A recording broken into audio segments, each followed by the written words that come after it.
¿Qué tal, compañeros? Buenos días. Yo soy Omar García, residente del primer año. Vamos a darle seguimiento al módulo de retina y vitrio. Nos acompaña nuestro tutor, el doctor Edgar, y la doctora F2 de retina, la doctora Nina Paternostro. Vamos a hablar un poco sobre las técnicas de oftalmoscopía y diagnóstico por ecografía. Es muy importante el desarrollo de estas habilidades, ya que prácticamente la oftalmoscopía es nuestra base para el diagnóstico en el abordaje de las patologías oftalmológicas. Un breve índice de lo que vamos a hablar hoy. Vamos a hablar un poco de la historia de cómo se fue dando la oftalmología, los tipos de oftalmoscopio, perdón, los principios ópticos de los oftalmoscopios y las técnicas de oftalmoscopía, que aquí hacía más énfasis el temario en la oftalmoscopía indirecta. Antes de empezar con las técnicas de oftalmoscopía indirecta, pues al hablar de técnicas de exploración del fondo de ojo, sí me gustaría ver si todos sabemos o hemos revisado un fondo de ojo bajo técnicas de oftalmoscopía, me imagino. No sé si los residentes de investigación tengan algún problema para revisar el fondo de ojo, si ya saben describir un fondo de ojo. ¿Algún residente de investigación que me ayude a describir el fondo de ojo de esta imagen? ¿Que no sea el doctor Edgar?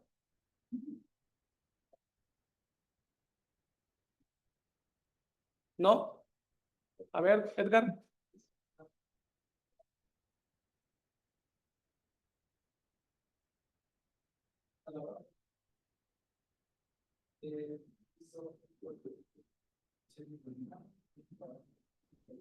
¿Crees que puedas hablar un poco más fuerte, Edgar, por favor?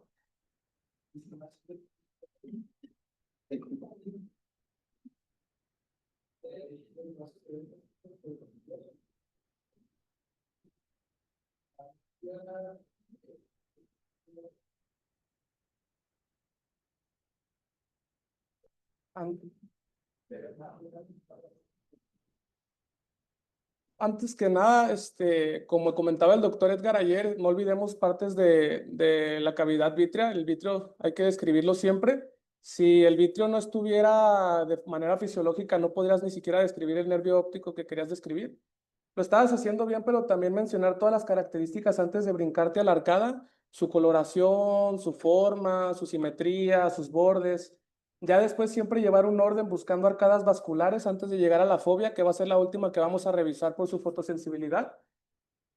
Vamos viendo su relación vaso-arteria-vena, vamos viendo que no haya ninguna patología en las extremas. Aquí la foto, pues obviamente nada más estamos enfocados en el polo posterior. La técnica que vamos a abarcar ahora, la intención de ella es poder abarcar toda la extrema periferia y las zonas ecuatoriales de la retina, que es lo que generalmente pasamos desapercibido cuando exploramos al paciente. Pero bueno, no sé, ¿tengan alguna duda sobre la descripción del fondo de ojo? ¿Alguien que no haya visto un fondo de ojo todavía? ¿Todo ya? Bueno, ya entrando un poco más en la historia, en 1823, Johann Purkinje, que es un fisiólogo checo, describió por primera vez la técnica de oftalmoscopía directa. Pasan los años, en 1850, von Helmholtz ya introduce el primer oftalmoscopio directo, donde su fuente de luz en ese momento, por sus años, se limitaba a una lámpara de gas o a una veladora que pasaba la luz a través de un espejo que tenía un orificio pequeño donde el examinador se ponía.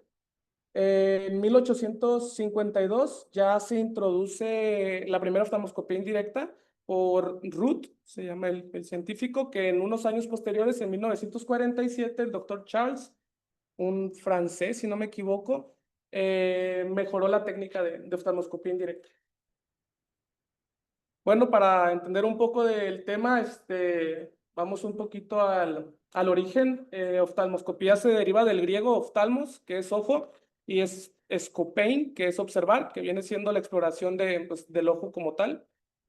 Antes de también entrar de lleno a las técnicas y a los tipos de oftalmoscopía, es importante mencionar la mydriasis farmacológica para una adecuada exploración, ya que lo importante en esta presentación realmente nos vamos a enfocar en la exploración del polo periférico, todo lo que viene siendo la extrema periferia del ecuador, por lo cual vamos a necesitar una midriasis adecuada del paciente. También hacer énfasis un poquito más lo que hace efecto cada gotita. Lo que más estamos familiarizados es a la combinación de tropicamida con fenilefrina. En este caso, el TP viene a un 0,8% de tropicamida y creo que a un 5% de fenilefrina. Esta gota tarda alrededor de 15 y 20 minutos en hacer efecto, la combinación, incluso si lo hacemos por separado, prácticamente su mecanismo de acción es el mismo y tiene una duración hasta de 6 horas, o sea, el paciente va a estar bajo la midriasis farmacológica durante 6 horas, por lo cual es algo que hay que comentarle al paciente antes de revisar la exploración. Como otro fármaco, fuera de los que estamos más acostumbrados a utilizar, está el ciclopentolato, que en la actualidad pues la FDA no lo tiene permitido por su afectación, bueno, sus efectos adversos al sistema nervioso central. Ya puede generar taquicardias, perdón, depresión del sistema nervioso. Y por último, la atropina, que también por su tiempo de duración de efecto es un medicamento que no se usa tanto en la actualidad realmente. Y ya entrando un poco más de lleno a los tipos de oftalmoscopía, vamos a mencionar un poco los principios básicos de la oftalmoscopía directa. No viene en el temario, pero pues es un tema que hay que entender. Lo dejamos hace mucho tiempo ya como de lado, pero realmente es una herramienta muy útil cuando no contamos con una lámpara de hendidura o una lupa magnificadora o condensadora, perdón. Los principios de la óptica de la oftalmoscopía directa hablan para empezar, la física habla de que desde una vez que entra la luz al ojo y esta luz sale, este efecto que genera una imagen óptica infinita. Es algo que no nos interesa, ¿verdad? Es una imagen que siempre va a estar plasmada en algún lugar que nadie está viendo. Por eso se realizan las técnicas de oftalmoscopía para que alguien reciba la imagen de la luz que está emitiendo la retina a explorar.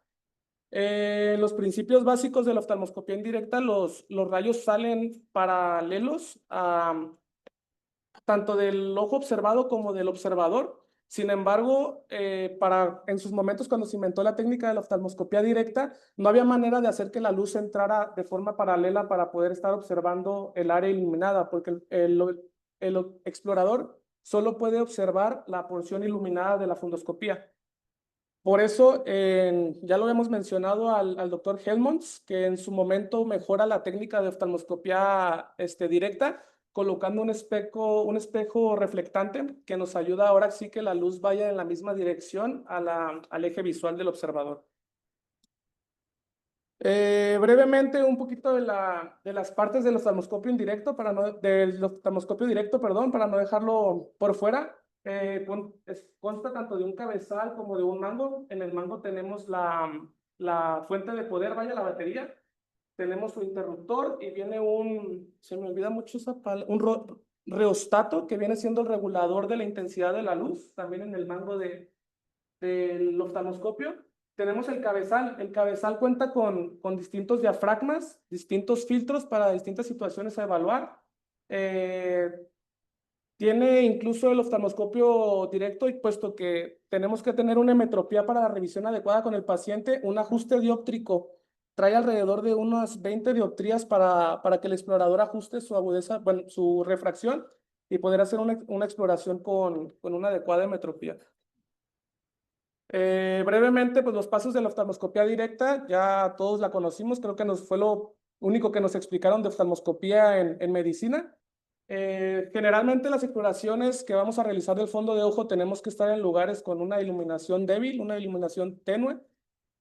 Para este estudio, el médico debe explorar ojo derecho, mano derecha a ojo derecho del paciente. Vamos a acercarnos aproximadamente unos 15 centímetros con un diafragma menor, el diafragma más pequeño que pueda tener nuestro oftalmoscopio, para así dejar que el paciente se pueda ir adaptando un poco a la intensidad de la luz. Una vez que tenemos el reflejo rojo a los 15 centímetros, nos vamos a ir acercando, inclinando un poco el oftalmoscopio a 20 grados, hasta estar a una distancia aproximadamente de unos 3 centímetros. Es una técnica un poco incómoda tanto para el paciente como para el explorador, porque prácticamente estás invadiendo su espacio personal. Hay que pedirle al paciente que siempre esté viendo un punto fijo por encima de nuestro hombro, donde va a pasar su eje visual. Y pues prácticamente revisar las estructuras internas. En estos casos la oftalmoscopía directa está un poco limitada no vamos a poder realmente realizar o adecuadamente realizar una exploración certera, porque en estos casos, al ser una exploración exploración monocular, perdón, no contamos con estereopsis, se nos pueden pasar relieves, se nos pueden pasar cosas importantes, daños, desgarros y X cosas que son de suma importancia para la exploración. Está un poco limitado, prácticamente vamos aquí a evaluar fibras nerviosas con el filtro verde Narita. Podemos evaluar incluso superficie ocular con el filtro azul cobalto, sin embargo, pues ahorita córnea está como por otro lado. ¿Qué más? Podemos medir el nervio óptico, tiene filtros, el oftalmoscopio directo, el filtro que está aquí nos sirve para medir, tenemos filtros de fijación para pedir fijación a la mácula. El último que ya hacemos un haz de luz nos sirve para intentar hacer esos relieves si el haz de luz se nos puede ondular, ya que no contamos con estereopsis, podría ser una forma de complementarlo. Bueno, ya entrando un poquito más a lo que sí viene el tema, la oftalmoscopía indirecta. Esta, como el nombre lo dice, no estamos viendo una imagen directa de la retina, estamos utilizando aquí ya, se requiere una fuente de luz que viene siendo o el oftalmoscopio indirecto o la lámpara de hendidura. Se necesita una lente condensadora de la luz para poder capturar la imagen infinita que les mencionaba al inicio de la clase, la cual no se proyecta, no estamos viendo ni la retina proyectada, no estamos viendo ni la lupa, la imagen la estamos viendo enfrente de la lupa donde se está manifestando la imagen. Eh, esta técnica tiene como ventajas a comparación de la otra técnica, pues ahora sí como le hacíamos énfasis a la estereopsis. En estos casos ya estamos evaluando estamos haciendo una exploración binocular, lo cual como explorador nos facilita muchas cosas. La lente nos da un poder de magnificación, también es una gran ventaja porque podemos jugar con la distancia del lente para revisar ciertas cosas, y en el caso de la lámpara de hendidura, siendo un biomicroscopio, pues también contamos con las magnificaciones, ¿verdad? Que nos da mucha ventaja a comparación del oftalmoscopio directo. Hablando un poco de las partes, este es el oftalmoscopio indirecto. La verdad, yo pensaba que era una técnica fácil de aprender, todavía me cuesta mucho trabajo ver. Cuenta también con un rheostato, un interruptor para encender. Contamos con ajustes, la mayoría de los oftalmoscopios indirectos son con estas características. Contamos con un ajuste a la diadema tanto horizontal como vertical para poder ajustarnos el cabezal óptico a la altura de nuestros ojos y hacer una exploración adecuada. Contamos también con filtros, el filtro verde, el filtro azul, el filtro difuso, y tenemos distintos diafragmas para revisar también distintos casos clínicos. Contamos con un oftalmoscopio binocular. Hay abajo de este aparatito hay una manera de ajustar nuestra distancia pupilar, y algunos oftalmoscopios cuentan con un ganchito o una palanquita que se encuentra aquí abajo, que se juega con unos cristales, unos espejos que nos ayudan a que nuestro eje visual pupilar se pueda reducir o se pueda ampliar, porque en algunos casos la pupila no va a llegar a una midriasis farmacológica ideal, y al momento de que entra la luz y sale, no van a salir las dos luces que necesitamos nosotros para observar de manera adecuada. Podemos perder estereopsis en ese caso. También un poco de óptica de la oftalmoscopía indirecta. Esta era la imagen ejemplificada que les hablaba, de la imagen infinita que mencionan, donde entra una luz, sale la luz y la imagen se proyecta en un infinito óptico que nadie recibe. En el segundo caso ya utilizamos una lente condensadora. Generalmente son lentes biconvexas que hacen convergencia, o sea, nos van a hacer una unión de las luces. Al realizar esto con una lupa, un lente condensador, ya se proyecta una imagen aérea que no se presenta ni en el lente ni en la retina, donde ya hace una inversión. Esta es una de las desventajas en comparación del oftalmoscopio directo, porque aquí vamos a tener una imagen totalmente invertida de la retina por el poder dióptrico del lente. En estos casos, ahorita vamos a hablar un poco de la técnica y a lo mejor uno que otro tip para que no se pierdan si están arriba, están abajo. Ya una vez que tenemos una imagen virtual aérea, necesitamos alguien que la capture, alguien que la vea. En la tercera imagen logramos ver cómo ya está el observador con otro lente enfrente de él que viene siendo el biomicroscopio, donde él va a recibir la imagen que está proyectada en el aire, la imagen que está proyectando la lupa o el lente, perdón. Y ya en la última imagen, este círculo hace énfasis a lo que les mencionaba del oftalmoscopio, donde tenemos la palanquita para acomodar los espejos. Cuando hay una pupila pequeña, la luz entra por la parte inferior y sale en dos sentidos por la parte superior. Bueno, el chiste es que entra y sale, pero no se tienen que interrumpir la una a la otra. Es por eso que se ajusta el diámetro pupilar visual para tener una buena estereopsis en la revisión. Incluso si se fijan, aquí está representado el triángulo donde se puede hacer hacia adelante o hacia atrás para que los espejos reflejen la luz y entre adecuadamente a la pupila.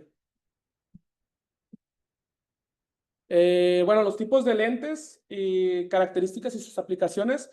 Dentro de los lentes con oftalmoscopio indirecto, como el que les acabo de mencionar, tenemos lentes, dentro de los más comunes que creo que todos debemos de conocer, es la lupa de 20 dioptrías. Esta nos da una muy buena, un buen campo visual y una magnificación de 3.13. La ventaja de estas lupas, realmente, olvidando un poco la magnificación, es nuestra distancia de trabajo, siendo que hay lupas que te dan una magnificación muy buena, pero estamos hablando de 80 milímetros de distancia de trabajo donde la exploración va a ser un poco difícil porque no tenemos un apoyo con el paciente para poderlo revisar. Están otras lupas como la lente del Panretinal 2.2, que es uno de los más frecuentes también, lupas de 28, de 30, que en lo personal a mí no me ha tocado conocerlas. En la mayoría, las lupas, bueno, los lentes, perdón, por decir lupa, los lentes en esta técnica están enfocados para revisar extrema periferia. Realmente el polo posterior queda al último. Estas técnicas van más enfocadas a lo que no alcanzamos a ver, por ejemplo, en una lámpara de hendidura. Estamos un poco más limitados si no tenemos algún lente de contacto. La técnica, como les mencionaba, el cabezal, la diadema tiene un ajuste horizontal como vertical. Nosotros tenemos que acomodarnos bien el cabezal para que todo el equipo óptico nos quede alineado a nuestro eje pupilar. Vamos a regular la luz. No podemos empezar con una luz muy intensa porque el paciente no nos va a tolerar y va a ser un poco difícil explorarlo. Generalmente se recomienda comenzar con una intensidad más baja e ir ajustando la intensidad mediante el paciente va teniendo su adaptación. Previo a molestar al paciente, nosotros vamos a tratar de enfocar en nuestra mano, tratar de enfocar, que todo esté en su línea, que el diafragma esté bien, que la iluminación también esté bien y darnos cuenta que nuestra estereopsis está adecuada. Después de eso, vamos a la colocación del paciente. Nosotros como oftalmólogos también dejamos muy atrás ya las camillas, ¿verdad? Ya todos exploramos o en unidad o en banco. Para esta exploración, y más porque el libro hace énfasis que prácticamente a todos los pacientes hay que realizarles una oftalmoscopía indirecta, la posición es muy importante. La posición que nos sugiere el libro es que el paciente esté realmente de cúbito, o si no pudiera estar de cúbito supino, creo que ahí me equivoqué. Si no está acostado, que esté inclinado, para no revolvernos tanto con esas palabras. Si no está acostado, que esté inclinado porque necesitamos revisar los 12 meridianos de la periferia de la retina. Por ende, si nosotros colocamos al paciente en una posición donde la luz entre de manera recta, será mejor. Ajustar la distancia de trabajo. La distancia de trabajo, como les mencionaba, depende mucho del lente que vamos a utilizar. En su caso, un lente de 20 dioptrías que nos mencionaba alrededor de 40 milímetros de distancia de trabajo son 3 centímetros, 4 centímetros, donde nosotros vamos a apoyarnos con el libro menciona que tenemos que hacer la exploración con nuestra mano hábil y con nuestra mano menos hábil, mantener los párpados del paciente abierto para realizar una exploración adecuada. Una vez que ya estemos a nuestra distancia de trabajo y estemos con todo lo antes mencionado, la intención aquí es buscar el reflejo rojo de la retina. Al inicio uno quiere agarrar la lupa y entrar directo a la retina, pero realmente lo fácil es mover la lupa hacia atrás, hacia adelante, hasta que vemos el reflejo rojo, mantenemos la distancia de la lupa y tratamos de buscar las estructuras anatómicas. Bueno, para la exploración, vamos a evaluar la periferia. Primero, vamos a evaluar primero la extrema periferia. Ahorita les voy a esquematizar cómo vamos a hacer el orden y por último vamos a terminar en el polo posterior. Como ya les mencionaba, pues el polo posterior está la mácula y estamos hablando de que es la parte más sensible, la fotosensible del ojo. Una manera de explorar adecuadamente los meridianos de la periferia de la retina, aquí vuelvo a lo mismo, solo es una foto del polo posterior, no estamos esquematizando toda la retina, pero vamos a utilizar el uso horario, como generalmente lo utilizamos en oftalmoscopía, donde vamos a pedir al paciente que siempre empecemos en el meridiano de las 12, o sea, volteando hacia arriba, y vamos a estar evaluando cada hora y media de uso horario, o sea, la siguiente mirada del paciente no va a ser arriba, va a ser arriba a su izquierda, abajo a su izquierda, abajo, abajo a su derecha, derecha, arriba a su derecha, ¿sí? En el caso de la oftalmoscopía indirecta, cuando tenemos al paciente acostado, aquí lo que menciona el libro ideal es que el explorador tiene que estar haciendo una dinámica alrededor del paciente para poder ver de frente el meridiano que quiere explorar. Metiéndonos un poco más a la técnica de oftalmoscopía indirecta, pero por lámpara de hendidura, esta ya no se considera una técnica de oftalmoscopía como en sí. Aquí dentro de sus ventajas, como ya les había mencionado, es el poder de magnificación a través del biomicroscopio, que aquí está precisamente las magnificaciones que tenemos en cada lámpara. Comentaste, lo último que comentó hablando de la oftalmoscopía indirecta, hablando de qué lugar quieren ver, es muy importante. Una, pedirle al paciente que voltee a donde tú quieres ver, ¿no? Y dos, tú posicionarte en el horario contralateral donde tú quieres ver.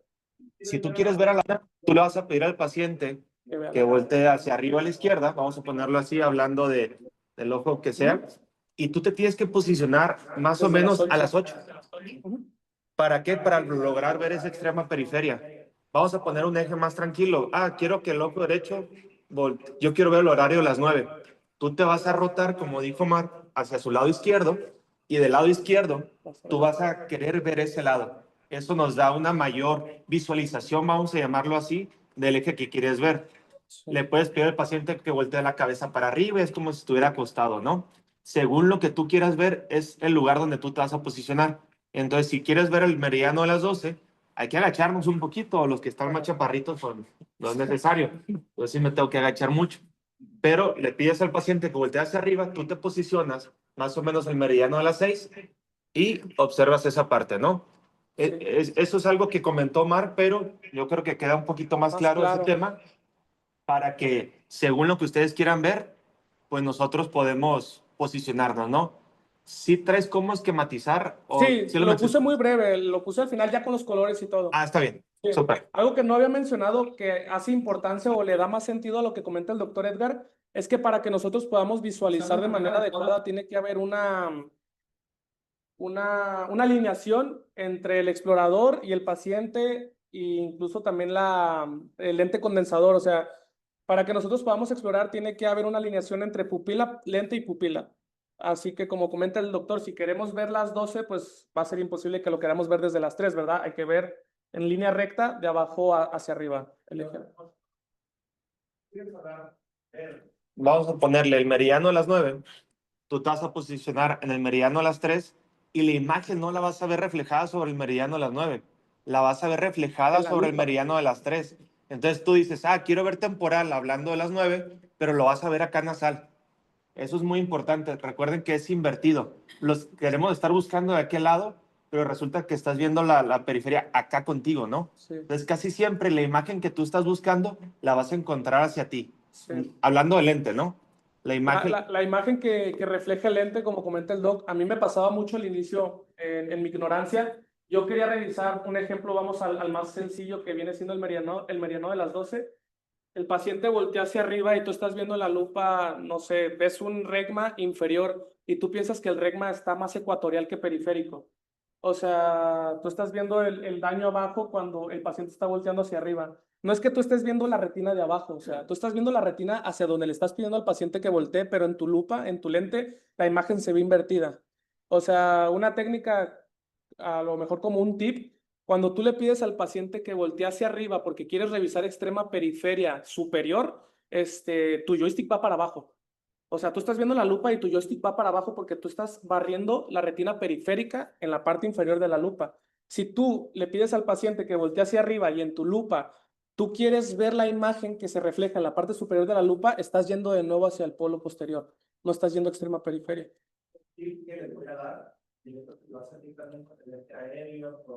Quiera es, si tú quieres ver la zona inferior, ya sea con tu lámpara hendidura, con tu indirecto, lo que sea, vas a ver la zona inferior. ¿Qué significa?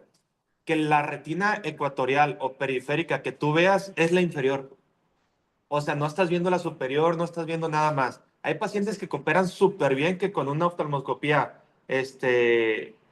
con un lente aéreo, puedes alcanzar a ver hasta la hora cerrada, ¿eh? Hay pacientes, es muy raro, pero hay pacientes que sí lo logran. Pero bien fácil. Oye, yo quiero ver el horario de las 9. Ok, voltee para allá. Y la retina que tú estés viendo, estás viendo el lado de las De 9. las 9, sí. O sea, si estás hablando de la retina ecuatorial o periférica, estás viendo exactamente ese lado. ¿Cómo te puedes dar cuenta? Ok, es ojo izquierdo, como es el caso. Entonces, mira, aquí está el nervio óptico, no hay mácula, sí estoy correctamente hablando de ese lado, ¿no? Oye, casi siempre traten de centrar la mácula, siempre ubicar la mácula y ahí, ok, voltea hacia abajo. La retina, te fijas que si esté volteando hacia abajo, es muy importante, y la retina que estés viendo es la La inferior, inferior. no estás viendo la superior.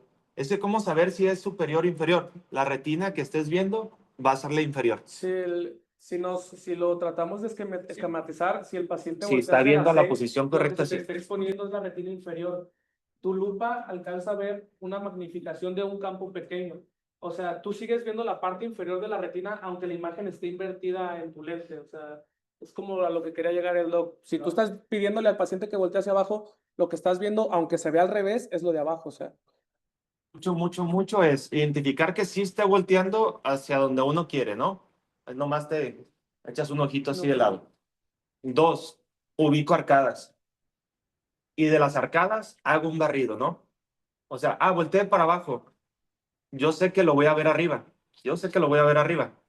Pero de ahí ubico las arcadas y hago un barrido así. Ok, ahora volteé hacia arriba a la izquierda. Ubico arcadas y hago un barrido. Recuerden que siempre lo van a ver contralateral, pero según la posición a donde ustedes le piden que voltee el paciente, es lo que se vas a está estar explorando. viendo. Es que está invertido. Bien fácil. ¿Dónde está ubicado? A donde le pedí al paciente que volteara. Y listo. Listo. Perfecto. Gracias, doctor. Bueno, ya lo mencionado. Los tipos de lente, brevemente, como los que más usamos, los más comunes, tanto la lupa, el lente de 18 dioptrías, que nos da un campo amplio y una magnificación mayor, y lente de 90 dioptrías, que ese sí definitivamente creo que es el que todos, con el que estamos todos familiarizados. Nos da un campo de 78 a 89 grados, que es un buen campo. Si se fijan, es un poco más pequeño el campo que la lupa de 78 dioptrías. La lupa de 78 dioptrías, la verdad es que es una lupa muy buena cuando queremos explorar temas de mácula. La mácula se ve muy bien con las lupas de 78, pero cuando ya queremos ir a temas más de detalle, a campos más pequeños, vamos a optar por una lupa de 90. Estas son lupas aéreas, también están las lupas de contacto, pero superficial. También algo importante, la oftalmoscopía indirecta es la indentación escleral. Realmente el Ryans mencionaba que prácticamente a cualquier paciente que te llegue hay que realizarle una indentación escleral, porque si se fijan las indicaciones específicas, era una lista más grande, tuve que recortarla. Puede ser cualquier caso clínico que nos hayan llegado a nuestra consulta. Todos tenemos pacientes con miedesopsias, con fotopsias, con baja visual, y nadie ha hecho una indentación escleral realmente. Aquí sí, como dato, donde sí es más importante el objetivo de esta técnica, es cuando no tenemos una adecuada dilatación pupilar o la dilatación pupilar que tenemos no nos permite ver realmente la extrema periferia. Aquí la importancia o el objetivo de la indentación escleral es acercar al explorador las estructuras que no alcanza a ver porque le está tapando el eje pupilar. En estos casos, cuando queremos revisar extrema periferia, hay que intentar alrededor de unos 7 milímetros alejados del limbo, que viene siendo el espacio para pasar la hora serrata, donde vamos a revisar ya extrema periferia. Y si queremos ir a una zona ecuatorial, hay que entrar alrededor de unos 14 milímetros alejados del limbo. Unas de las indicaciones, como les comentaba, realmente a final de cuenta no vamos a intentar a cualquier paciente que nos llegue. Hay técnicas para revisar extrema periferia de otra manera. Si no lo podemos hacer con una lupa aérea de 20 dioptrías, hay lentes de contacto que nos pueden ayudar, como el lente de 3 espejos de Goldman, los lentes panretinal, entre otros. Pero bueno, lo que quería hacer énfasis es que, si se dan cuenta, la mayoría de las manifestaciones van enfocadas a una razón, o sea, a un objetivo, a lesiones predisponentes a desprendimiento de retina. Si encontramos este tipo de cosas, generalmente las lesiones, este tipo de manifestaciones, perdón, generalmente las lesiones se encuentran muy periféricas y no podemos dejar desapercibido de que no hay ningún daño, ¿verdad? Porque, por ejemplo, yo hace poco tuve un caso, incluso con el doctor Edgar, de una toxoplasmosis que estaba muy activa el caso y muy a la periferia donde ya no llegaba yo ni con ningún lente. El doctor Edgar encuentra un regma y un opérculo donde se nos hace un canalículo y hay un desprendimiento de retina inferior por la cuarta ley de Linkoff. Se nos va para abajo la retina. Hay otra, mencionaba el Ryans, otra esquematización previa donde no se subdividía tanto lo que viene siendo extrema periferia, hora cerrata. Aquí ya se hacen más subdivisiones, incluso se hacen las divisiones en los 12 meridianos del uso horario. Lo que trata de lograrse con esto de esquematización es para el adecuado abordaje de los pacientes en retina, porque en retina transquirúrgica o en tratamientos que se están dando con el paciente, lesiones que encontramos en extrema periferia, tenemos que estarlas esquematizando por el hecho de que pueden ir cambiando, tenemos que ver cuál es la evolución de nuestro paciente. Si alguien más revisa el paciente, esto nos puede facilitar a que él pueda encontrar la lesión y también la puede evaluar de manera adecuada. Y lo que yo he visto en nuestra escuela, lo que se aplica el esquema del dibujo en retina, más que nada es para tema quirúrgico. Para el tema quirúrgico, el dibujo quirúrgico para hacer un abordaje adecuado, porque ya uno va preparado por dónde entrar, cómo llegarle, qué hago primero, qué hago después o qué voy a hacer intencional. Ya bien esquematizado, el libro lo maneja por colores y por dibujos. Generalmente en la práctica no lo vamos a ver con colores, generalmente en la práctica se describe la lesión o se dibuja como el explorador la ve y se señala lo que el explorador sospecha que puede llegar a ser esa lesión. Ya entrando Que sí dibujan los colores. el color. Sí. Sí. Hay escuelas que generalmente hacen su dibujo, la historia clínica de los hallazgos y el examen oftalmológico. Pero sí, aún hay escuelas que lo hacen. Sí, es lo ideal porque ya los colores ejemplifican tipos de patología según el color. Pero bueno, ya dejando un poco lo que viene siendo oftalmoscopía, que dejando un poco atrás la luz, vaya, ya vamos a hablar un poco de ecografía, diagnóstico por ecografía. ¿Alguien sabe lo que es el sonido?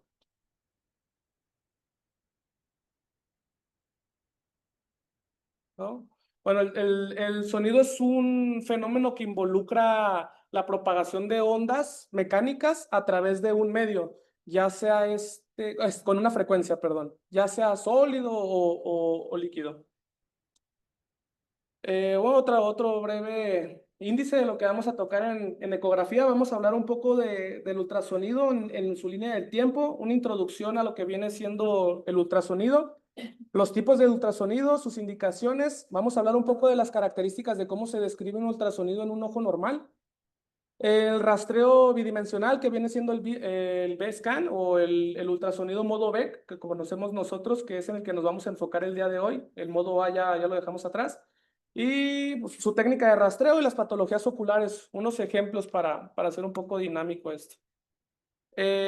Bueno, como ya comentábamos, el sonido es un fenómeno que se manifiesta por frecuencia, por una onda de frecuencia, donde el sonido audible para el humano ronda entre los 20 Hz y los 20 kHz, que vienen siendo como 200.000 Hz. Por debajo de lo que viene siendo 20 Hz está el infrasonido, que prácticamente uno que otro animal, no sé, esquematizaba a un elefante, a lo mejor que puede alcanzar a escuchar ese tipo de sonidos. Y el ultrasonido, que es con el que ya trabajamos nosotros, que animales como el murciélago, animales mamíferos, entre otros, pueden llegar a apreciar este tipo de sonidos. Aquí las grandes ventajas que tenemos o la importancia del ultrasonido en la oftalmología realmente es que nos arroja datos cualitativos y cuantitativos, y eso nos puede dar es una herramienta ideal para un abordaje clínico en la oftalmología.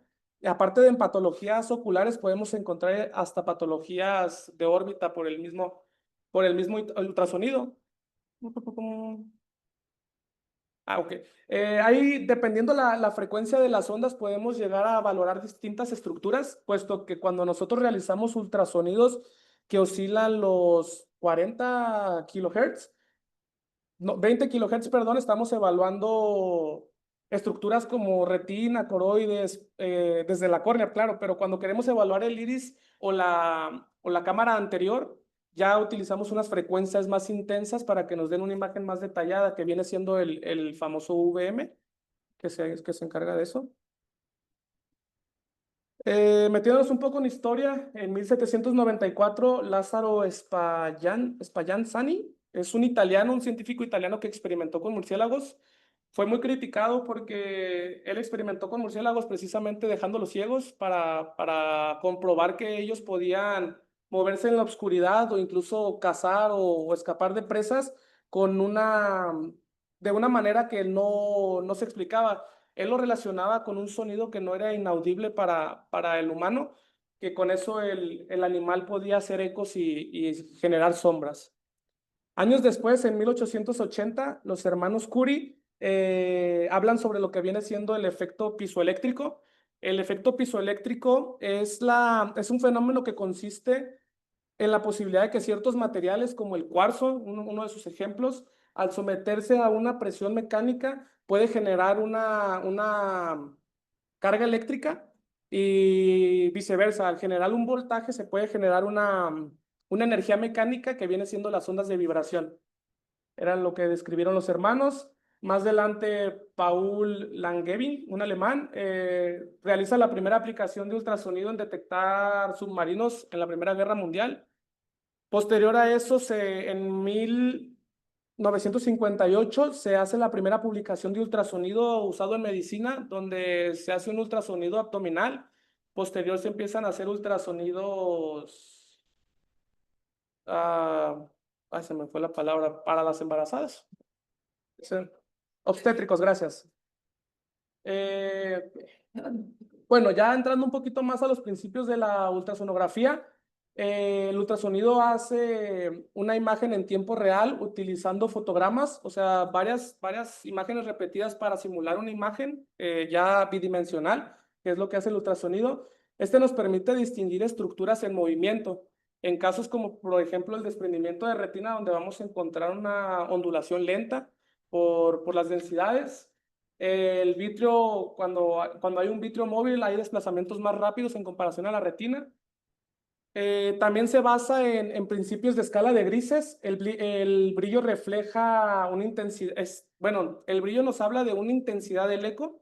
Cuando tenemos una intensidad del eco muy brillante, vaya, estamos hablando de una hiperecogénico, donde vamos a encontrar estructuras que están recibiendo el sonido con mayor fuerza, que vienen siendo como la retina, cuerpos extraños o incluso coroides.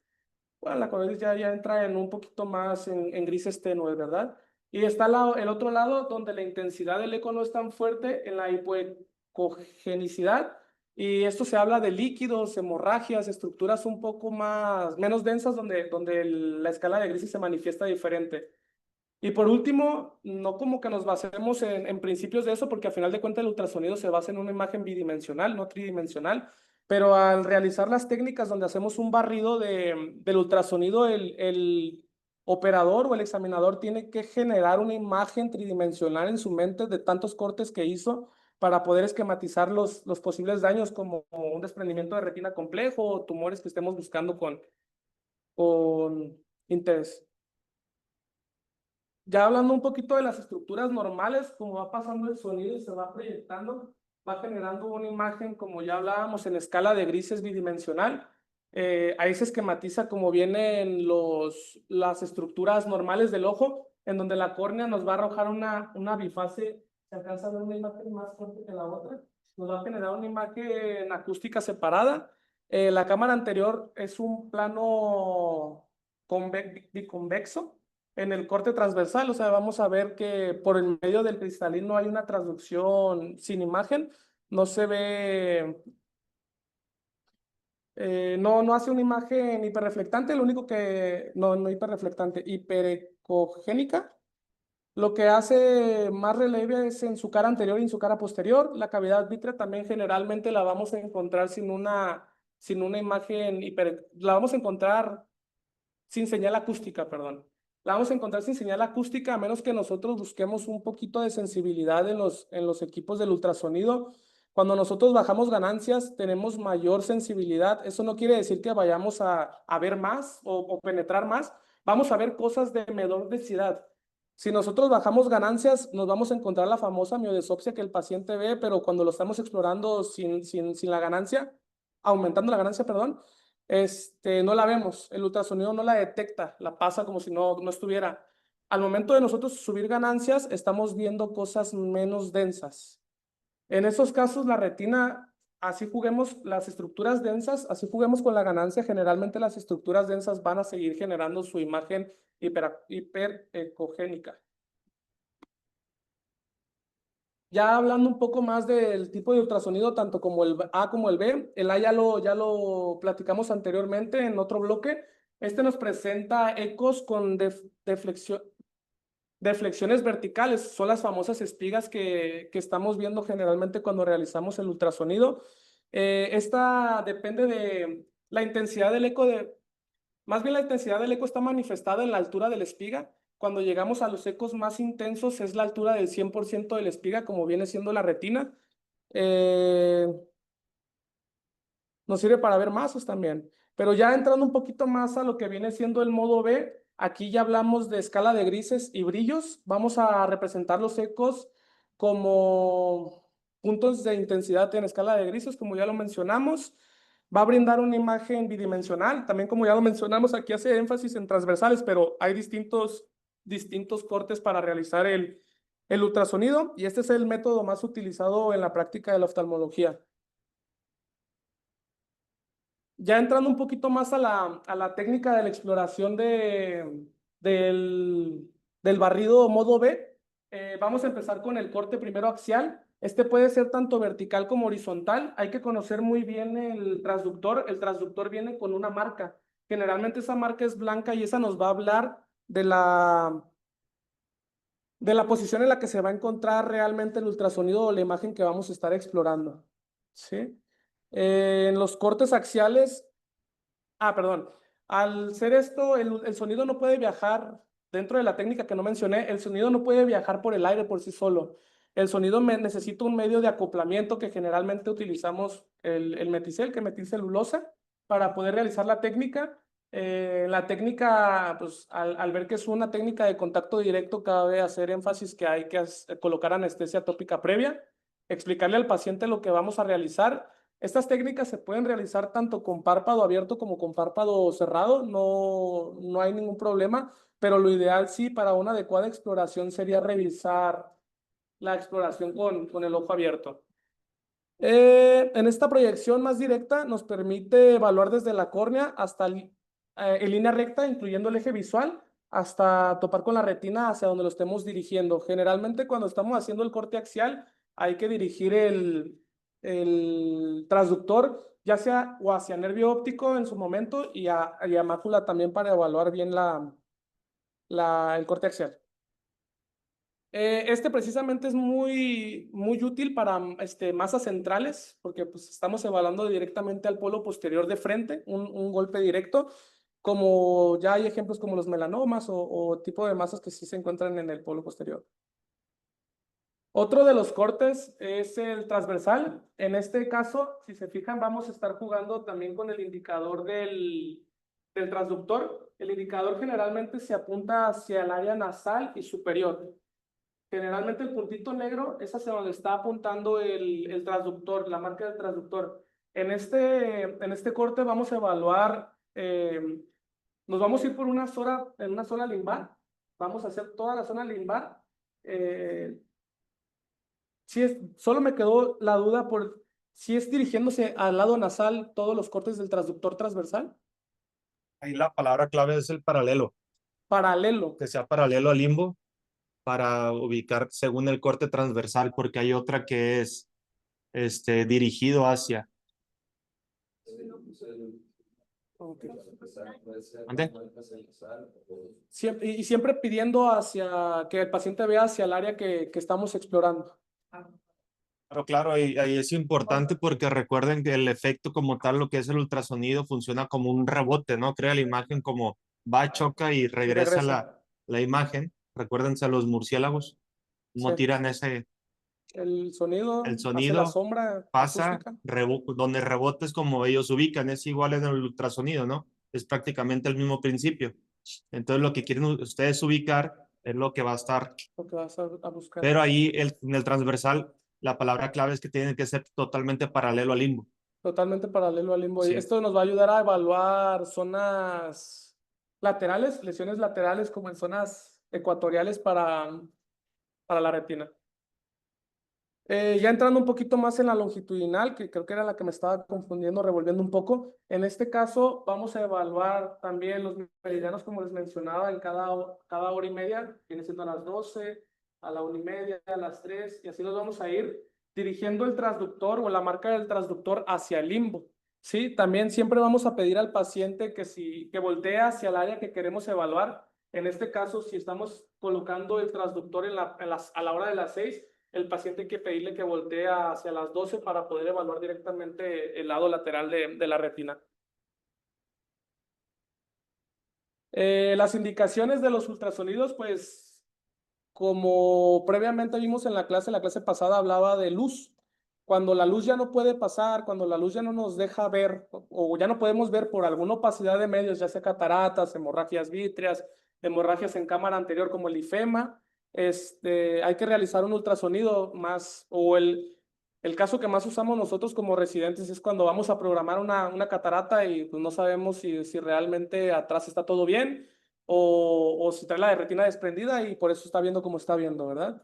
Indicaciones, desprendimientos de retina, ya sea en sospecha o tras posoperatorios, cuerpos extraños intraoculares, tumores intraoculares y inflamaciones intraoculares como la más temida, la endoftalmitis.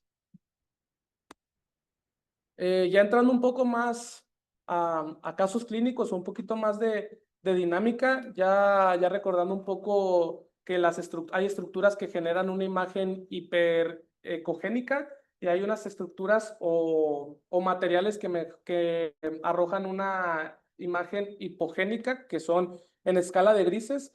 Alcanzamos a ver que aquí la cavidad vítrea debería de estar sin datos acústicos, no debería haber sombras, no debería haber nada, debería estar negra, pero alcanzamos a ver que hay una imagen hiperacústica que está enfrente o a medio, si lo podemos decir de alguna forma, del ojo. No sé si alguien pueda describirlo. Es un hombre de 68 años que refiere visión de telarañas móviles en el ojo derecho de hace 2 días y su agudeza visual buena. No sé si se les ocurra algo, alguien que le guste, algún R más que quiera describir el ultrasonido, el diagnóstico, la sospecha. ¿Alguien? ¿Lo quiere describir, doctora Isaba?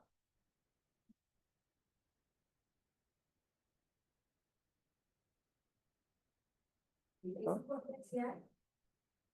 Es una imagen hiperpléjica.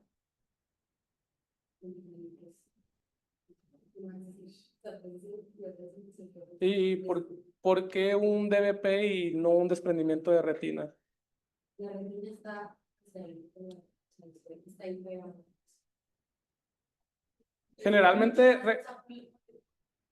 Generalmente la hialoides también nos puede manifestar, si es un desprendimiento de vitro posterior, generalmente la hialoides nos puede manifestar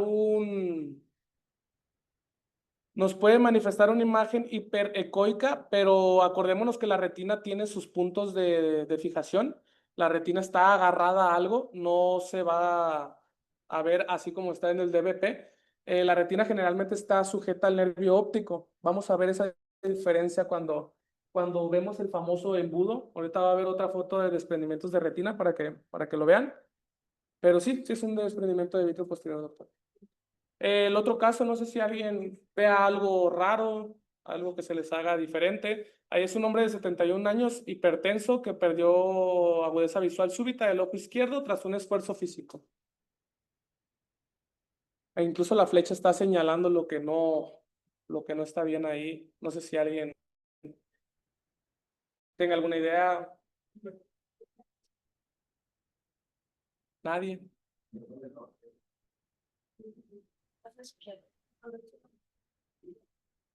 Exacto. Doctora Kelly, ¿quieres participar?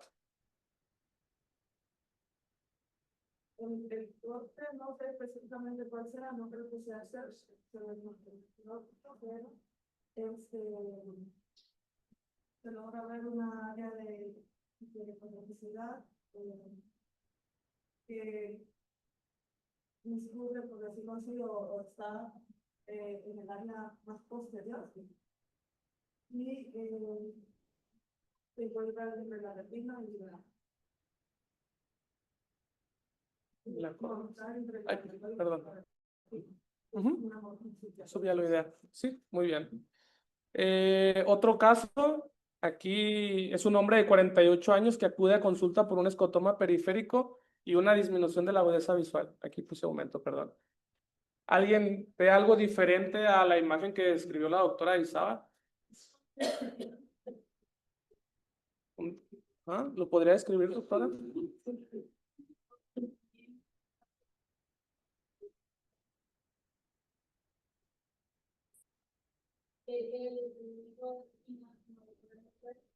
está mucho más encruzada la retina. En el anterior, la superficie es mucho más adelgazada.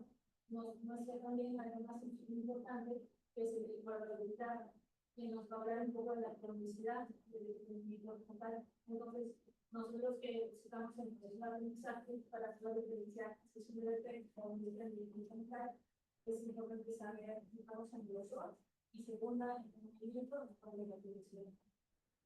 Muy bien. El siguiente es un caso de un niño de 10 años que tuvo pérdida del campo visual nasal sin antecedentes de trauma. ¿Alguien quiere describir la imagen? El diagnóstico, pues no importa que no se lo sepan. No, nadie.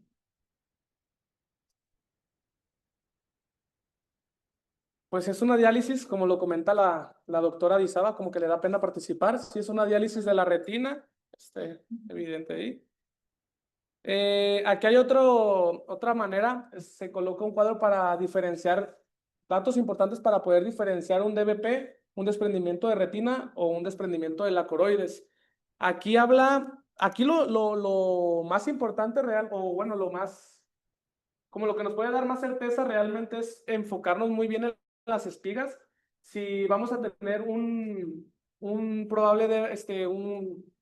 desprendimiento de vitrio posterior, generalmente no vamos a esperar a que la espiga de esa imagen del eco llegue al 100% como lo va a pasar en la retina. Eso es lo que puede diferenciar de una cosa a la otra. También, como lo comentábamos, la inserción, en su caso el vitrio posterior no está agarrado a nada, al cuerpo ciliar en su momento, pero no lo vamos a visualizar con el ultrasonido. En el caso del desprendimiento de retina, pues si nos damos cuenta, sí hay una adherencia al nervio óptico y es lo que nos hace también diferenciar un poquito de la imagen. Y por último, el desprendimiento de coroides, en este caso, también se puede llegar las espigas al 100%, pero nos refiere la literatura que en se va a generar una doble espiga al tope de alta. O sea, tenemos dos tejidos que manifiestan el mismo grosor. De lo de las espigas y los grosores y todo, pueden llegar ustedes a tener algún cuadro ya sea inflamatorio, alguna retinopatía diabética proliferativa, ya sea moderada, ¿no? O más avanzada, donde la hialoides posterior les puede jugar, ¿eh? Les puede jugar ahí un tema donde sí les da una espiga alta, donde sí se alcanza a ver como si fuera un desprendimiento por sus sitios de anclaje, que dicen, chin, ¿será, no? ¿O no será? Ahí lo que sí es importante, pues es conocer la historia, Relacionarlo con la los clínica. movimientos, como hablaba la doctora, el qué tan gruesa es, todo, ¿no? Y sospechar, porque muchas veces, en algunas ocasiones, se puede alcanzar a ver casi igual, ¿no? Casi igual, donde dices, ok, pues relacionar con la clínica. Te anotan ahí los, los que le saben al tema, ¿no?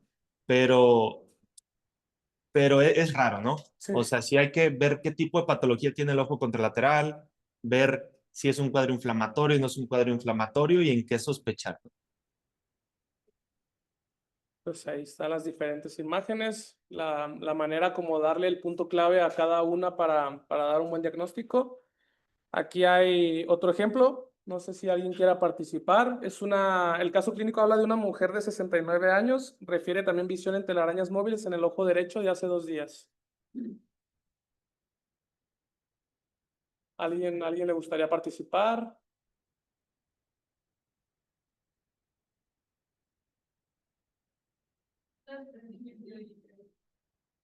¿Quieres describirla, doctora? ¿O por qué sospechas que es un desprendimiento de vitrio? Yo creo porque la retina integra también está mencionando la telaraña es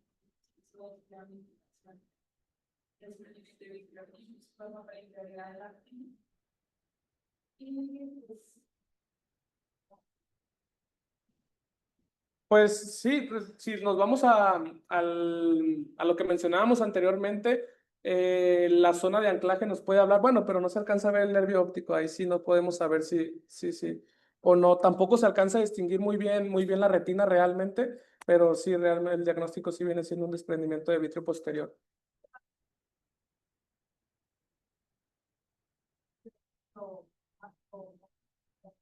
también puede tratarse un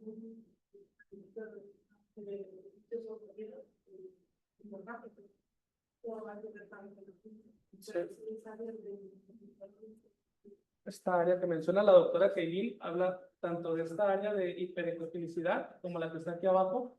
En su caso sí habla de que hay unas condensaciones dentro de la cavidad vítrea.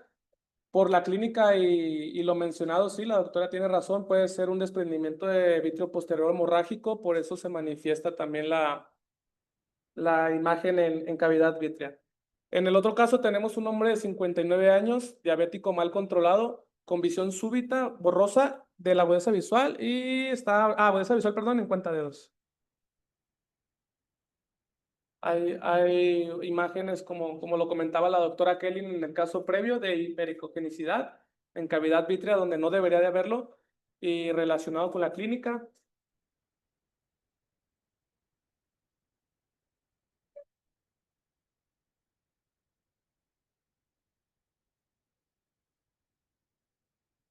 Sí, hay una imagen también de mayor hipericogenicidad pegada ahí en la retina que podría ser probablemente una membrana por el mal control del paciente. Es una hemorragia vítrea difusa.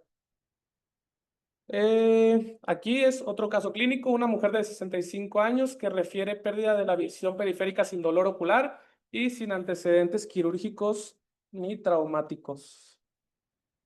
Igual, volvemos a apreciar, hay una continuidad, la cavidad vítrea se ve con una imagen libre de ecogenicidad, pero aquí hay una imagen hiperecogénica, perdón, donde hay un espacio con una hipoecogenicidad. Al-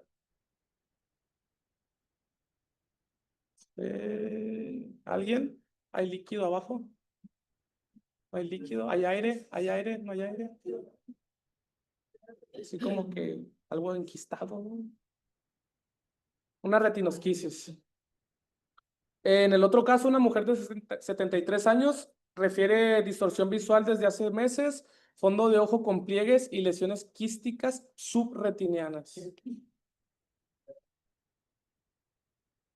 No sé, ¿alguien quiera describirla? No importa que no den con el diagnóstico, ir describiendo cómo se ve el eco. ¿No? Ay. Es un desprendimiento crónico de retina, con quistes subretinianos. Hablando de, casi exclusivo de un desprendimiento de retina, pero ya crónico, ¿no? Crónico. O sea, que a ustedes les puede ayudar a decidir si lo operan o no lo operan. O sea, ¿qué veo? Hacen un barrido, ya hacen su diagnóstico y todo, pero encuentran la presencia de quistes, pues ya dices, ok, está en PL, muy probablemente, lo meto o no lo meto, va a quedar prácticamente igual, ¿no? Entonces ahí la clave es el quiste, hablando de la cronicidad del desprendimiento de retina. Esa imagen donde la vean y dicen, es un desprendimiento de retina, y vean una bolita por ahí, Crónico. DR crónico. ¿Sale? Aquí la imagen ya no manifestamos con caso clínico. No sé si alguien quiera describirla y pensar en algún diagnóstico, porque este diagnóstico sí no se nos puede escapar por ultrasonido, la verdad.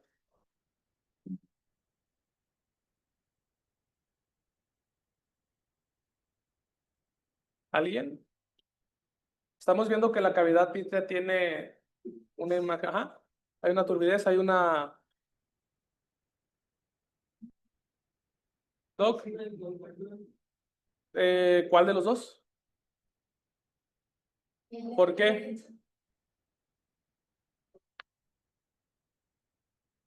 Sí hay un engrosamiento, pero las características... ¿Qué más ves en una endoftalmitis por ultrasonido? Hay tres datos que nosotros vemos en un ultrasonido cuando estamos sospechando en una endoftalmitis. Dos. En este caso tenemos una hemorragia vítrea, donde sí aparenta a lo mejor un engrosamiento coroideo, pero las características de las pseudomembranas y la celularidad, aquí sí ya se juega un papel muy, como diría el doctor, correlacionarlo con la clínica, ¿verdad?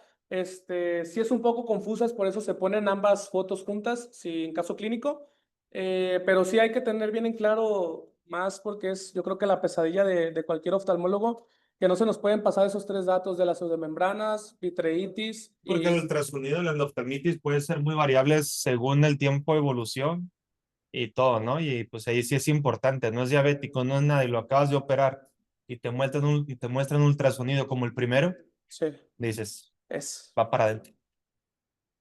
Sí, hay que relacionar muy bien con la clínica del paciente. Y bueno, como últimos casos, un hombre de 30 años, trabajador en construcción, refiere dolor ocular tras impacto de esmeril sin protección.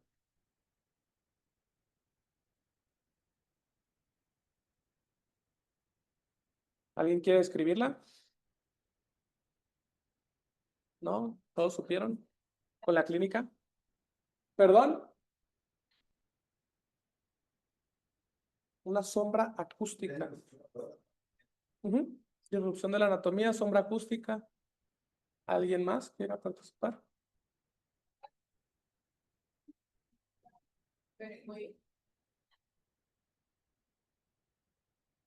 Bueno, y por último, sí, todos tuvieron razón. Por último es el caso de un hombre de 27 años con antecedentes de golpe con una rama de árbol. Refiere dolor, ojo rojo y baja visual súbita.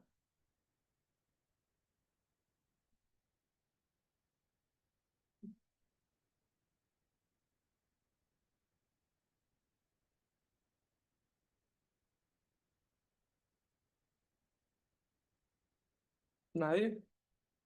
Yo tampoco.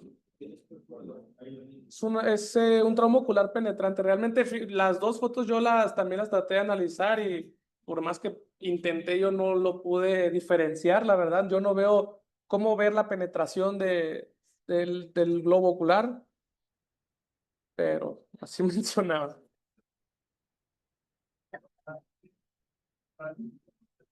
A ver, los regmas, pueden alcanzar a ver membranas, pueden alcanzar a ver un sinfín de cosas, ¿no? Sabiéndolo utilizar y tú dices, mira, la catarata no me deja ver o el sangrado o el hemovitrio no me deja ver. Si tú sabes utilizar ultrasonido, puedes darle cierto pronóstico, ¿no? Recordar que hay otras patologías, pero pueden llegar a ver si la mácula está desprendida, si trae membranas, dónde está específicamente el desprendimiento de retina, ya sea traccional, regmatógeno, seroso, retidosquisis, como le quieran llamar, y quien sabe utilizar bien el ultrasonido puede alcanzar a ver dónde está ubicado el regma, dónde está, o si es una diálisis, o si es Sí, recordar que el eco es algo dinámico. Operador Realmente uno dependiente. no puede quedarse solamente con una toma de una ecografía. Tiene que, pues, quiere evaluar, puede enviar al paciente a mirar en las diferentes posiciones y recordar que la espiga o el modo A es realmente es útil. Por eso el eco debe ser modo B y A, no solamente una sola imagen. Realmente no es útil, no es funcional tener un eco modo B sin un modo A, ¿ok?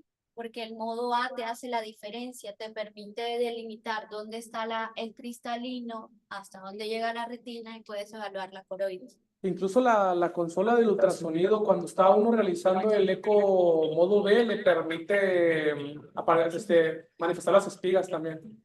Sí, un dato que o sea, súper, ya terminaste. Quedan unos ejemplos, pero ya.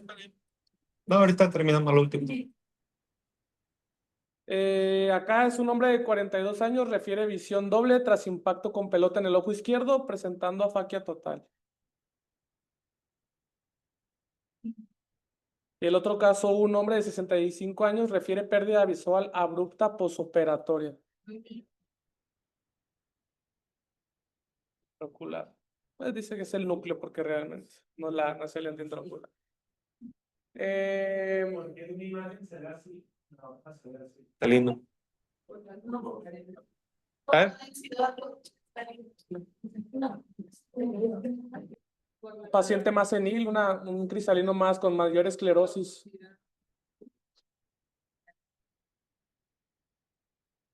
Y pues por último, vamos al último. Esta característica de pues quedan todavía varias fotos, lo que no sé si quiera dar alguna retroalimentación, pero le continúo. Todavía quedan varios. ¿Le doy?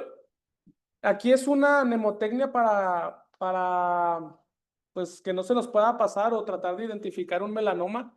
Es la típica imagen característica en hongos, se le describe. Nos mencionan, la verdad el inglés me lo voy a omitir, nos menciona del grosor, la lesión mayor a 2 milímetros, que haya fluido subretiniano, los síntomas que son fotopsias y baja visual. Hay un pigmento amarillento sobre la lesión. Lo dice anaranjado, pero realmente es un cambio de coloración pigmentaria sobre la lesión. Se delimitan bien los márgenes. Esto sí no logré entender el ultrasonido por Hollowness.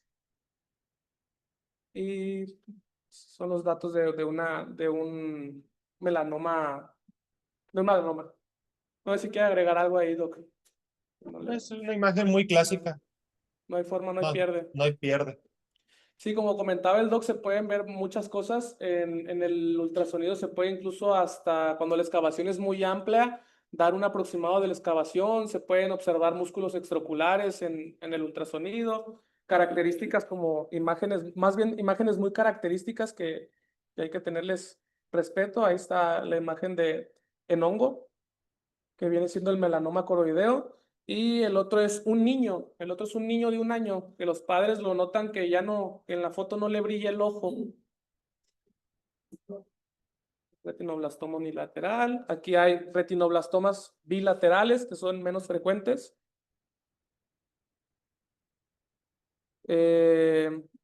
Aquí también es una femenina, es mujer de 74 años que refiere visión con puntos brillantes flotantes sin pérdida de la visión central.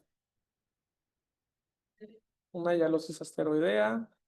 El otro caso es una mujer de 66 años que refiere visión borrosa intermitente, especialmente en conducción de poca luz.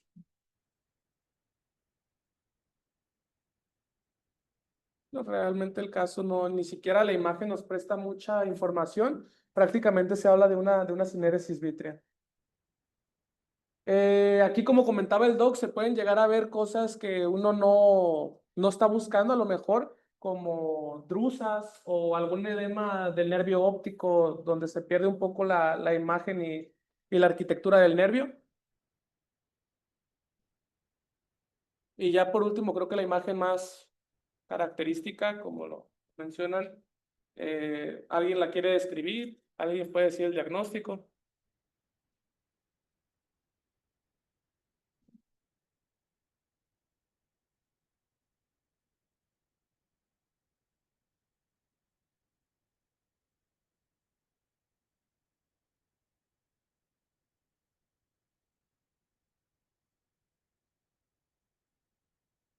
No. En la primera imagen es un desprendimiento de retina en embudo cerrado. Y la segunda imagen, pues, un diagnóstico también orientado a un desprendimiento de retina, pues, en embudo, pero abierto, ¿verdad?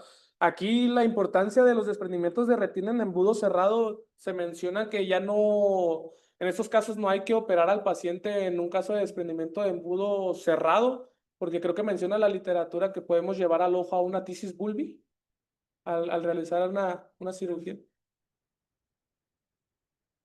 Eso es de la- en el mundo, está cerrado o abierto, puede ir a TIS, porque pues ya es un desprendimiento de retina crónica. Sí, en algunos casos muy extraños, muy extraños, puede haber un cuadro donde hubo demasiada inflamación y por las mismas membranas traccionó toda la retina y está cerrándose cada vez más. Son muy extraños, ¿eh? Donde tú liberas dos, tres membranas y se abre. Y se abre y la puedes pegar, a lo mejor con su retinectomía y su silicón, ¿no? Pero pues, lo más importante es el tiempo de evolución del cuadro, qué patología está sospechando y todo. Pero si ustedes ven un paciente, un DR en embudo, en PL, cerrado, que ya tiene muchos meses o años, pues para qué. No todo es dinero, recuerde. Perfecto. Y sería todo, compañeros.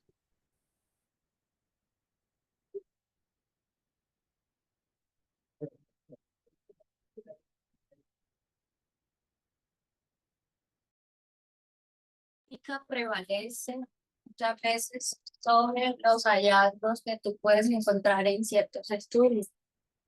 Por eso es importante evaluar bien a tu paciente, ¿ok? Es muy importante eso. Sí, siempre cualquier estudio que ustedes vean, no pueden asegurar al 100% sin ustedes conocer al paciente, ¿no? O sea, si les piden un consejo, ¿qué tiene aquí? Ok, ustedes pueden, visión tiene, qué edad tiene, cuándo inició, diabético, no diabético, hipertenso, traumas. O sea, hay un sinfín de preguntas que hacer hablando del ultrasonido antes de decir esto tiene, ¿no? Y si ustedes les preguntan, a lo mejor ya después son retinólogos o lo que sea, o de imagen, ¿lo operas o no lo operas? Ok, ¿dónde está la clínica, no? ¿Qué estás viendo tú clínicamente? Los antecedentes del paciente pues son importantísimos, muy importantes, hablando de todo. Y saber cuándo operar y cuándo no, ¿no? A lo mejor algunos sí se vuelven retinólogos, otros no, pero los que no, pues también hay que tener cierto criterio clínico y quirúrgico, para decidir cuándo enviar al doctor Omar a que les opere sus retinas, ¿no? Puede ser ahí muy importante, ¿no? Algo que pasa muy común para las personas que maquilan es que les llevan un caso y al momento de que entran, uno confía en el doctor Omar, un decir, y te metes y dices, ¿a qué me estoy metiendo, no? Sí, o sea, no era lo que tú me estabas diciendo y eso es mucho más de lo que se imaginan, mucho más común de lo que se imaginan. De que, doctor, trae una hemorragia y te metes y está la retina así hecha florecita. Entonces, pues ¿para qué te ibas a meter? Resulta que el paciente tenía como 5 años sin ver, después de un trauma de 5 años y medio. Entonces, pues ¿para qué te metes si está en PL o hasta está en un PL dudoso? ¿Ok? Hay casos donde sí dices, ok, está el movimiento de mano, me meto, no me meto, y hay casos sorprendentes, pero son chiquitos, son poquitos, realmente son pocos.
y sus ultrasonidos, ¿no? Eso va a ser importante y vamos a ser un poquito más puntuales en cada cosa. Y cada diagnóstico, pues, debe tener un diagnóstico diferencial, que la clínica, pues, como dijo la doctora, sobrepasa cualquier imagen, ¿no? Pero puedes tener casi siempre 2 o hasta 3 opciones de lo que tú pudieras estar pensando que tiene. La imagen que mostraste de una retinosquisis puede ser cualquier cosa. O sea, ¿por qué? Estás hablando de un solo corte, de una sola imagen estática, donde dices, ¿por qué es una retinosquisis? Puede ser un DR seroso, puede ser un DR traccional. Ahí no se ve la membrana, pero en algún momento está traccionando en otro corte. Puede ser un DR regmatógeno, pero me estás mostrando solamente el ecuador. No me estás mostrando periferia, no me estás mostrando en otro cuadrante. ¿Qué tal si está mucho más extensa y está toda la mácula desprendida? O sea, como les digo, no nos podemos quedar con una sola imagen nunca. Hay que relacionarlo con la clínica y pues pensar en más, ¿no? O sea, siempre piensen en otra cosa, piensen en la clínica. Recuerden que ustedes pueden diagnosticar a un paciente desde que lo ven, desde que lo que les platica, ya están pensando ustedes en su diagnóstico. Nos podemos equivocar, claro, cuando vemos, ah, no, no era esto, es esto, ¿no? Entonces, es importante saber cuándo tratar, cuándo no, y sobre todo, pues, ver, recordar muy importante, hablando de la oftalmoscopía directa, indirecta, como quieran, que los regmas solamente se ven en un pequeño porcentaje de los casos. Muchas veces puede estar tan abolsado, tan periférico o, no, o poco cooperador el paciente que no logras ver los regmas y tú dices, ok, ahí es ahí donde existen las leyes de Linkoff. O el ultrasonido. A ver, vamos haciendo el ultrasonido. La verdad, yo no funciono así. Yo digo, voy para adentro y donde veo el regma, ya sé el taponamiento que voy a dejar, ¿no? Pero sí es muy importante platicarle a tu paciente, porque qué tal si sales y le dices, ah, quedó con silicona, ¿y qué es eso? O sea, sí, yo lo hago mal, la verdad, me funciona a mí así, pero lo ideal sí es hacer un diagnóstico 100% completo, detectar exactamente dónde está el regma, sospechar según por las leyes del Linkoff, por lo que quieran, el trauma, lo que sea, y decirle a tu paciente, ok, te voy a operar y va a pasar esto y esto. Vamos a quedar con gas, con silicón, con aire, con solución, con lo que quieras. Es muy importante para el paciente, muy, muy importante. Lo otro que pues muchas escuelas realmente no indentan. La indentación también hace parte del examen oftalmológico, ¿ok? Si tú quieres evaluar a un paciente que tiene un DR, que no le logras ver un desgarro, un agujero, pues la indentación es útil. Te va a permitir diferenciar o evidenciar dónde puede estar la lesión, Lo malo que es doloroso. ¿sí? Pero pues debes explicar al paciente. Sí. Pero hace parte también del examen oftalmológico. Muchas felicidades, doctor. Sí, muy buena